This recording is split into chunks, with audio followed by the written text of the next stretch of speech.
Hey everyone, I'm Jennifer Whitacre, trauma specialist, and I'm here to talk about boundaries part 3. If you have missed parts 1 and 2, the first 2 videos on boundaries, if you look below, you'll see in the links where you can circle back and watch those in case you've missed them, because I will be referring back to those a little bit today. Today on boundaries part 3, I'm going to talk about tips for stressful family holiday gatherings. Because Christmas is coming up, and like I said, this video is for anyone who's stressed about yet another holiday gathering with a dysfunctional family. While it's true that this is the happiest time of year for some folks, it's also true that this is the most distressing time of year for other folks. So for anyone who comes from a toxic family or who's anticipating a stressful holiday visit, there are things you can do to help yourself experience less stress than normal. But it takes a little bit of preparation ahead of time. So before I really get started, like, share, subscribe, and if you're watching this on YouTube, whenever you subscribe, make sure you hit the bell because my videos all tend to build upon each other. And if you hit the bell, you won't miss anything. So let's go ahead and dive in. So in alignment with my previous videos on boundaries, preparing for a potentially difficult holiday gathering requires self-awareness. So hopefully you've been practicing and gaining a deeper knowledge of yourself based on my previous videos. And for those of you who have been working on greater levels of self-awareness, this process is going to be just a bit easier. And if this is the first video you've come across, or if you haven't been practicing deeper levels of self-awareness, don't worry, this can still work for you. It will grow over time, but it still can work on short notice. I recommend setting aside some time as soon as possible, since the holidays are coming up in just a few days, and give yourself at least 30 minutes, preferably 60, to work on this. You're worth 30 to 60 minutes of time to prepare mentally and emotionally for what's to come. So here are 10 important things to consider when setting boundaries around a stressful family holiday gathering. Number 1, know your limits and your edges. Sit down and ask yourself, what are my tipping points? One of the reasons holidays can be so stressful are those things that seem to happen every year like clockwork. You know your narcissistic brother is going to talk about politics and start an argument because he does it every single time the family gets together. Or maybe your mom likes to play the martyr because she does it every single time. And notice how people in your family play off of each other within the family dynamics. Perhaps your grandmother won't serve the meal until everyone is present and seated at the table, but you just know that your aunt is going to be late again this year, and the food will be cold before anyone gets to eat again this year. So there are certain things that you can almost guarantee will happen because they always do. Take stock of what sends you over the edge, what sends you outside of your window of tolerance, and let your limits and edges determine your boundaries. But to be able to do this, you must know your limits and edges. So this is what requires that deeper level of self-awareness. So sit down and take inventory of moments that happen every year, like clockwork, and they cause you stress and dampen your enjoyment of the holiday gathering. Take some of the tips I'm about to give you and set boundaries around those limits and edges for yourself. Number 2, consider why you're going to the holiday gathering in the first place, especially if it's something that stresses you out every year. Is it out of obligation? Will you feel guilty if you don't go? Are you being pressured by someone in the family, like maybe a mother or a grandmother or a father or a sibling, to show up? These are important considerations around understanding your own MO. Feelings of guilt lead to a sense of obligation. An obligation is a duty or an agreement by which one person is bound to be, say, or do something for the benefit of another. So if you're feeling obligated, then who's benefiting? Because it's probably not you. So by definition, an obligation removes to some degree our choice and our free will. And if you find that you're only going out of obligation and you're letting your guilt drive your decisions, you're allowing someone else to override your free choice. And as an adult, you still have free choice. You can break these patterns within your family. They just get so ingrained that we continue to go along with them well into adulthood when we're not children anymore.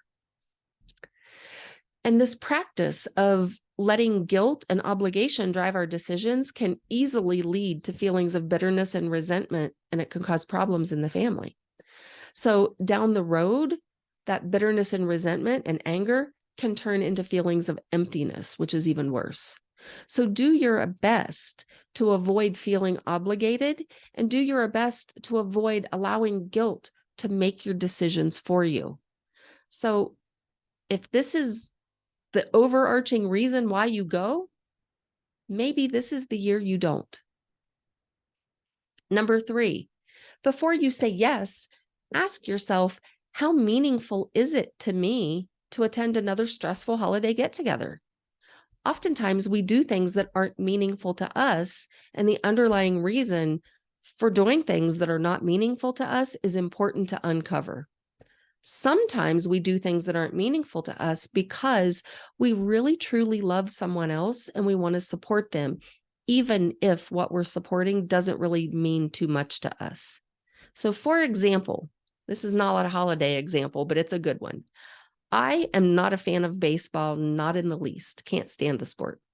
But when my son played baseball, when he was a child, you betcha I was there for every single game because I wanted to support my son.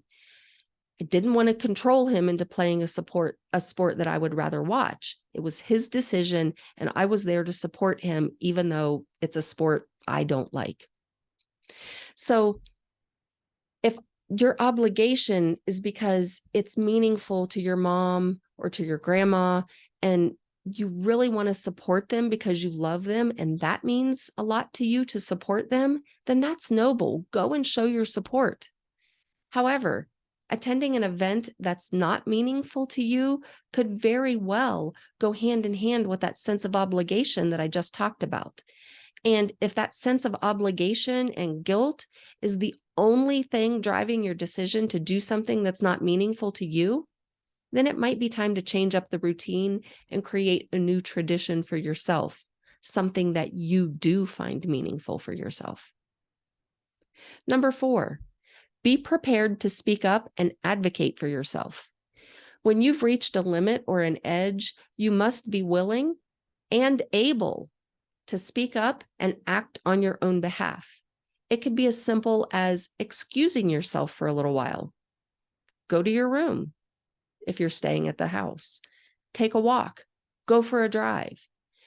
Maybe it's changing the topic of conversation or saying no to something. You have to be prepared to advocate for yourself. And what can make this a little bit easier for some of us? Will you have an ally at the holiday meal? Maybe that ally is a spouse or a partner or a favorite cousin or a close sibling. If so, reach out and talk ahead of time and work out a plan to advocate for each other. Have a code word or a signal to alert each other when you're at an edge and you need support. Supporting each other can make it easier to speak up and advocate for yourself when necessary. And when speaking up, remember to be firm and gentle with your words. Yelling can very quickly become counterproductive. So remaining calm is your best bet. Be prepared for pushback, especially if this is your first time setting boundaries with your family. Anytime you interrupt a familiar family dynamic and set a boundary, those around you aren't going to like it. This is usually an unconscious response, and it happens because humans have a familiarity bias, and establishing a boundary breaks that familiarity. Just know that you will get pushback. If you expect and anticipate the pushback, it won't be as devastating when it happens. Remain firm and calm in your decision, whether it's to walk away, change the topic, or something else. Stand firm in your decision. Number 6, take work to do, especially if you're traveling there and staying for a few days. This can be a great way to excuse yourself from triggering conversations, complicated family dynamics, or those customs and traditions that always seem to turn into a dramatic shit show. When things get heated or weird, you can retreat to your room to work on that project or presentation, artwork, or whatever it is that you do. It can be helpful to take something with you that requires your solitude and attention so you have a reason to step away from time to time. Number 7, get a hotel room. If you're considering not going and yet the guilt and the obligation are just too much and you're not at a place where you're ready to say no, because it can take some time and capacity to work up to be able to say, no, I'm not going to a family gathering. If you're not ready to say no, a great compromise could be to stay in a hotel room rather than at the family home. This will give you respite every day from the family stressors, and it can be a way to kind of slowly prepare your family for something different in the future. Sure, you're going to get some pushback, but maybe not as much pushback as if you'd chosen not to go at all. And like I said, it's going to be a little bit of a preparation for a different routine. So it's going to open you up to stay in a hotel again next year, or possibly even leaving plenty of room for choosing not to go in future years. Number 8, have an exit strategy. Be prepared to leave the holiday gathering altogether if things get too weird or too heated. Plan your strategy ahead of time. This is something to discuss with your ally if you will have one there. And if you don't have an ally, be sure to park your vehicle in a spot where you can easily get out. Maybe you don't have to park in the driveway. Maybe it's parking halfway down the block along the street. And if you aren't driving, make sure you have the Uber and or the Lyft apps on your phone. And another backup plan is to have the local taxi service phone number saved in your favorites list so you don't have to dig for it. It's already there ahead of time. You don't have to explain why you're leaving. A person with healthy boundaries will say goodbye and simply leave with minimal explanation. I'm leaving. Just no. Number 9, be consistent. Don't back down, otherwise your boundaries will become hollow and empty, and no one will take you seriously. If you ask to change the topic of conversation, for example, and it doesn't change, stop participating in the conversation. Walk away, leave. Whatever fits the scenario best, do that. But don't continue to participate in a conversation after you've set a boundary around it. Inconsistency around your boundaries will work against you. And 10, be realistic.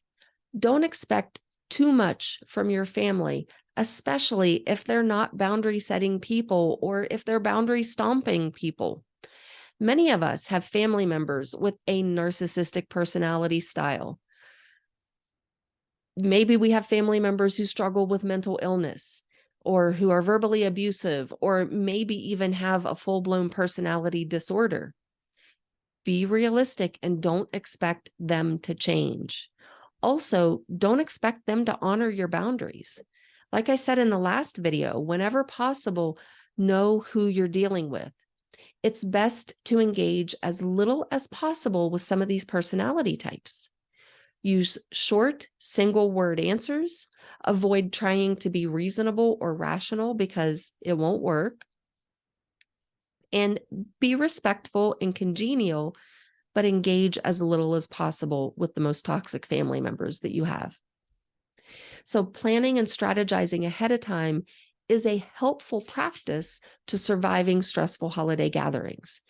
Take an hour or so of time to outline your edges and limits and devise a plan for setting boundaries when you realize you're reaching one of your limits or edges.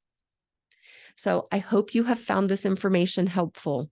Again, Please like, subscribe, share, and if you're watching on YouTube, hit the bell so you don't miss another related video. I hope you have found this information helpful, and happy self-discovery, everyone. I wish you all the best as you get through the holiday season. And feel free to comment and let me know if any of these strategies worked for you. I'd love to hear if it helped make your holidays just a little bit better. See you next time, everyone.